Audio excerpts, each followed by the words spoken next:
Cooper the dog and the little caterpillar. Cooper was a small, clumsy dog. He was also very curious and smart. Wherever something exciting happened, he made sure he was there. His short legs sometimes held him back, but what he lacked in height, he made up for in courage. Cooper lived with his family on a large estate with an apple orchard. There was always something happening on the farm. Big tractors and trucks regularly went back and forth across the property.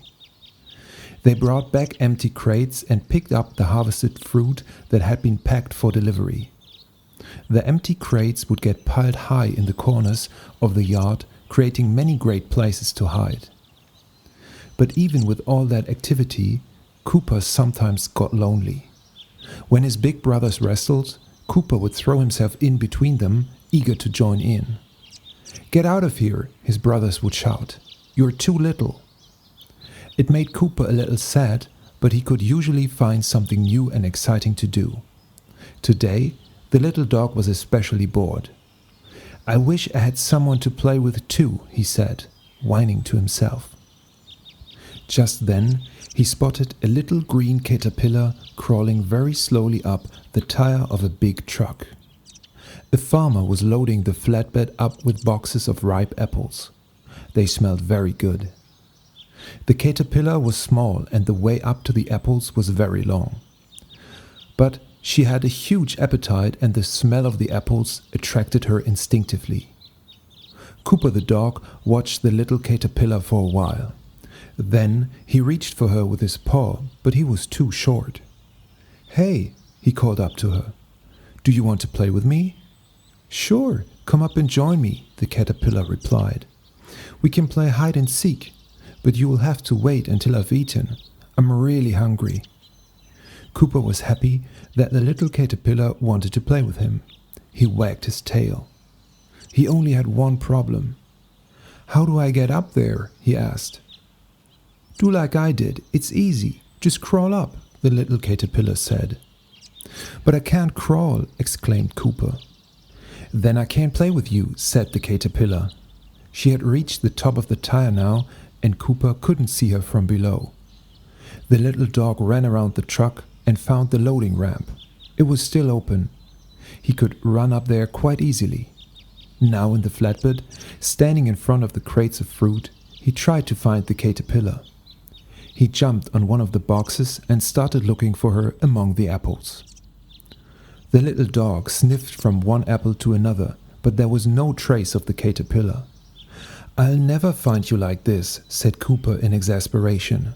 "I thought hide and seek would be easier." Just then, the caterpillar stuck its little head out of an apple. "Peek-a-boo," she cried, and in a flash she disappeared back inside the apple. Cooper picked up her scent and found the small hole in an apple where she had been. But the little caterpillar was no longer inside. "Here I am," she called from another fruit box, peeking out from a crisp apple. Cooper jumped towards her, but only found another little hole in an apple. She had disappeared again. They were having so much fun that neither one of them noticed when the truck started moving. The little caterpillar had eaten her way through a lot of apples during the game and was now very full. "I'm tired. I'm going to take a little nap," she said. Suddenly, the truck jerked to a stop. The driver opened the flatbed and discovered the little puppy among the many crates of fruit. "What are you doing here, Cooper?" the driver asked in amazement. He took Cooper off the truck and gave him something to drink. "Well, it looks like you're a little runaway. I'm sure everyone's missing you back at the farm. Let me just unload these boxes and put all the apples in the juicer and then we'll go home. Wait for me here, okay?" Cooper suddenly felt queasy. His fur stood up on his back like it often did when he sensed danger. He had seen what happened to apples when they were unloaded. They were poured onto a treadmill, washed and then crushed by a large machine that poured golden yellow apple juice into beautiful bottles. "Oh no, the caterpillar is headed for the juicer. I have to save her," thought Cooper. He began looking for the little caterpillar in each crate that was unloaded by the driver. "Cooper, you're in my way. Get out of here," the driver said. But Cooper showed him his innocent puppy dog eyes, so he couldn't stay mad at him for long. Cooper almost gave up hope of ever finding the little caterpillar. He sniffed the remaining crates. When the second to last crate was unloaded, Cooper felt defeated. He only glanced at the crates sadly. Just then, he saw a little green head peeking out of an apple.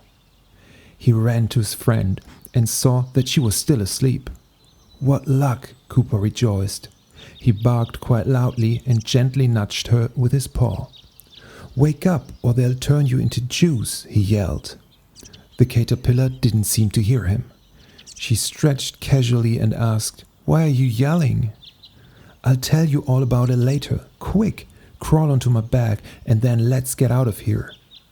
By the time the last crate was unloaded, Cooper and the caterpillar were off to the side, watching everything from a safe distance. Cooper told the caterpillar what had happened during her nap. "I'm so glad I found you in time.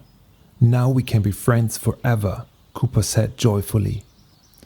Realizing the danger she had been in, the little caterpillar said, "You're my hero and the best friend anyone could ask for." "It's time to go home now," the driver said. Cooper ran happily back to the truck with the little caterpillar hidden in his fur, and they all drove happily back to the farm.